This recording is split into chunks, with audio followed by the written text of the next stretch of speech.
Why does the Prime Minister think now is the right time to increase the cost of petrol? Prime Minister.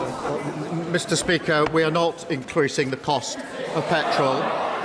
We're absolutely clear in taking the measures that are necessary to deal with the impact of the conflict in Iran. We're dealing with that with other allies. We're taking the necessary action. But the best thing that we can do, Mr. Speaker, is to work with others to de-escalate the situation. And, Mr. Speaker, as I said to the House last week, I took the decision that we should not join the initial US-Israeli offensive against Iran.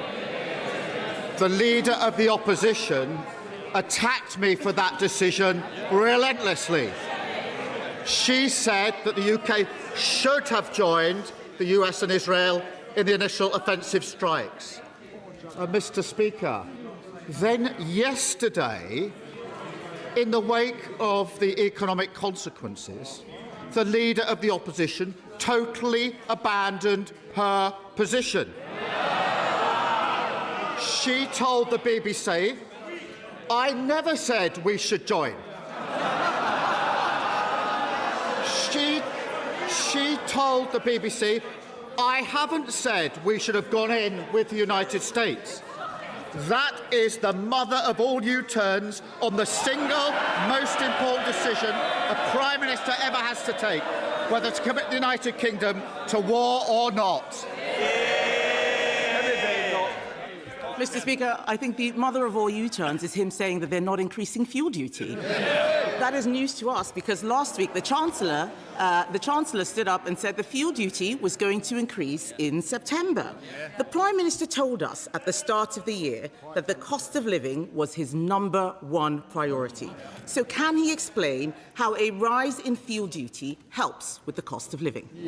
Mr. Speaker, fuel duty is frozen. It's going to remain frozen until September, and we will keep the situation under review in light of what's happening in Iran. But, Mr. Speaker,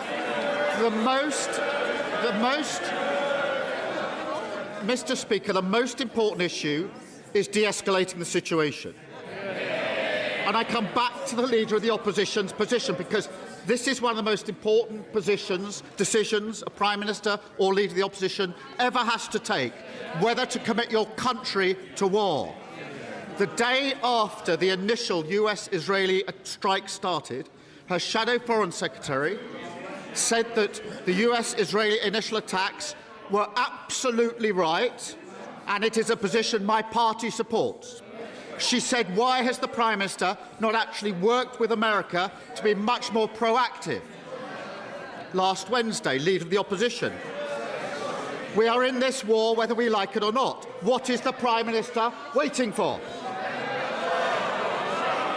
Then yesterday she says, I never said, I know they don't want to hear it. I know they don't. I wouldn't want to hear it if I were them. After all that, she said... Order. Enough is enough. I can't hear it. Who wants to lead the first ones out? Right, we'll have a little bit more silence. Prime Minister. So after 9 days of saying, join the war, join the war, join the war, yesterday she says, I never said we should join. I haven't said we should go in with the US. I'll tell you what's happened, Mr. Speaker. She and the Reform Leader have been spooked because they realise they've jumped into supporting a war without thinking through the consequences. And now she's furiously trying to backpedal. Kemi Badenoch. The Prime Minister seems to be asking last week's questions. This week, I'm asking about fuel duty. He has said that he wants to help... Mr. Speaker, he has said that he wants to help with the cost of living. My constituents live in a rural area. They rely on their cars to get to the shops, take their kids to school, see their elderly parents. And they tell me the rising cost of petrol is the single biggest cost affecting family finances. So does the Prime Minister not understand how important cars are to people in rural areas, or does he just not care? Prime Minister. Mr. Speaker, we're working across all departments and with allies to deal with the impact of the conflict in Iran, as the House would expect. But she says about, if I'd asked her last week, her position would have been, we support the initial strikes and we want to join the war. This week she says, we don't want to join the war. I'm sorry, that is a screeching U-turn. And Mr. Speaker, this is it. In this job, you don't get a second shot at making the right call on taking your country to war. If she were Prime Minister, Mr. Speaker, we would be in the war, and she would be coming back to Parliament a week later to say, oh, sorry, I got that one wrong. Order! Order! Order! I'm sorry I'm interrupting you, but unfortunately, we've got to stick to Prime Minister's questions, not opposition questions. Kemi Badenoch. Mr. Speaker, he said if I were Prime Minister, HMS Dragon would have left a week ago. The only time...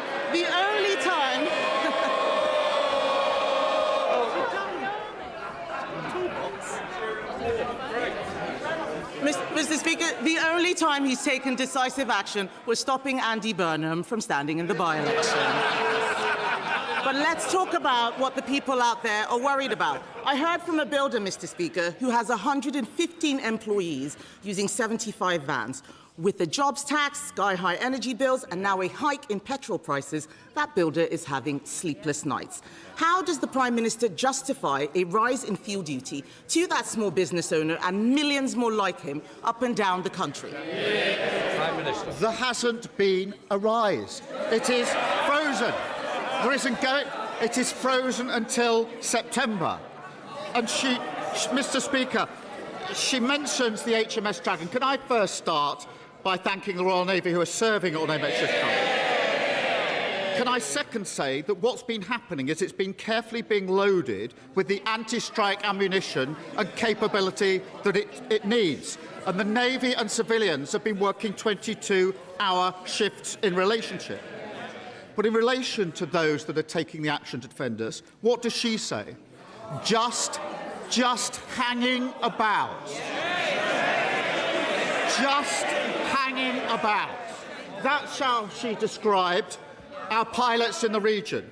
Let me tell you what they've been doing. Flying sorties in 7 of the 10 countries in the region day and night, taking out incoming strikes, protecting the lives of others whilst risking their own. If she had any decency, she'd get up and she would apologise. Mr. Speaker. Oh, hang on. I think they should wait for it. Mr. Speaker, I have never criticised our armed forces.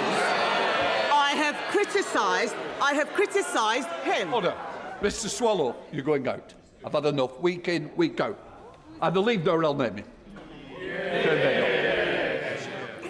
Mr. Speaker, I have never criticised our armed forces.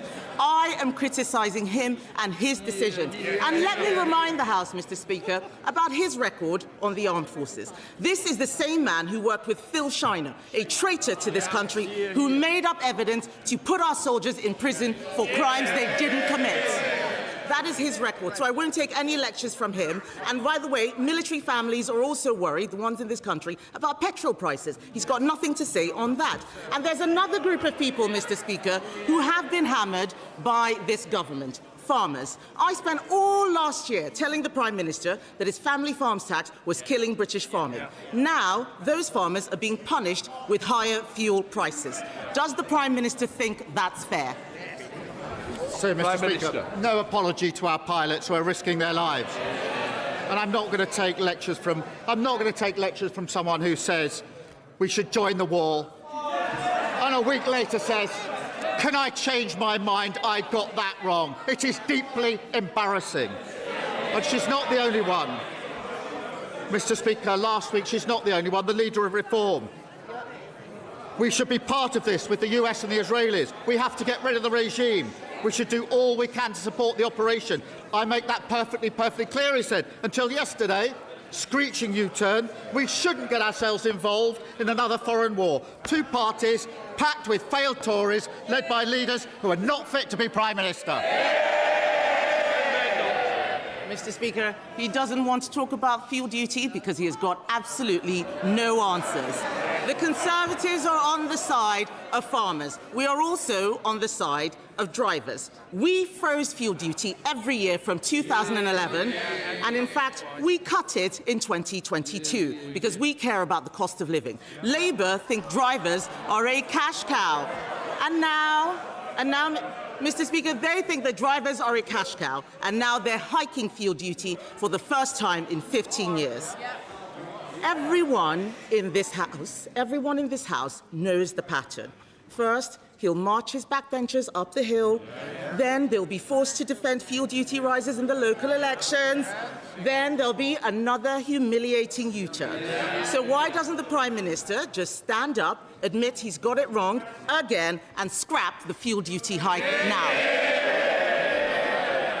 Mr. Speaker, in the last 2 weeks, I've made two of the most important decisions a Prime Minister can make. The first is that we should not join the war in Iran. The second is we should protect British lives and the British national interest. The Leader of the Opposition decided that we should join the war against Iran. A week later, that we should not join the war against Iran and to insult our armed forces. She has utterly disqualified herself from ever becoming Prime Minister. Thankfully, she never will.